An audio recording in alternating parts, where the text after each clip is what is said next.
বিসমিল্লাহির রহমানির রহিম। আমি মোহাম্মদ আব্দুল হালিম সাতিয়াবেড়ার একমাত্র কান্ডারি হিসাবে বারবার নির্বাচনে অংশগ্রহণ করার সত্ত্বেও আমি কখনো নির্বাচনে জয়ী হতে পারি নাই।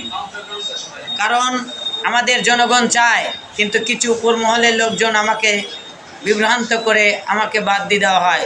তাই আমি এই নতুন ডক্টর ইউনূস স্যারের আন্ডারে আমি জাতীয় নির্বাচন করার জন্য অংশগ্রহণ করতে চাচ্ছি এবং আমার নিজস্ব মনের আশাকে সততা হিসাবে সাতিয়াবেড়াবাসীকে আমি সর্বদাই ব্যাকুল হয়ে বলতে চাই, আমি কখনোই আপনাদের সাথে বেয়াদবি করি নাই এবং সঠিক সিদ্ধান্ত অনুযায়ী আমি ভাষা প্রয়োগ করছি এবং সঠিকভাবেই আমি এই রাজনীতির মাঠে এখনও আসি, থাকবো ইনশাল্লাহ।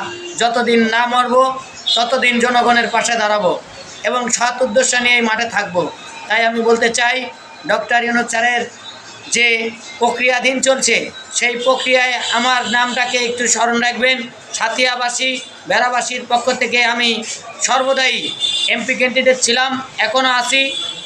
আগামী দিন যখন কাউন্সিল দেবেন সেই কাউন্সিলেও আমি অংশগ্রহণ করব।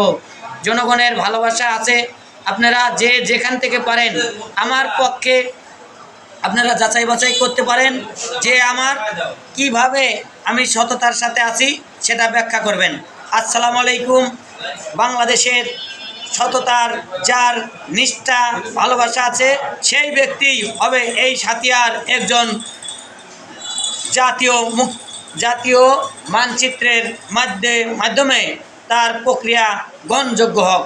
আমি এই মুহূর্তের থেকে বলতে চাই, আপনারা মিডিয়াকে দেখেন, আমার প্রত্যেক জায়গায় আমার নাম আছে আব্দুল হালিম।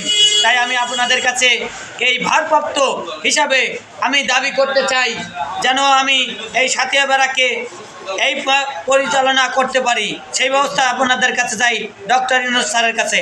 স্যার, আপনি তো জানেন এই সাতিয়াবেড়া বর্তমান কোনো কার্যক্রম চলছে না। ওই কার্যক্রমের জন্য আমি আপনার কাছে এই আকুল আবেদনটা জানাচ্ছি। আসসালামু আলাইকুম স্যার।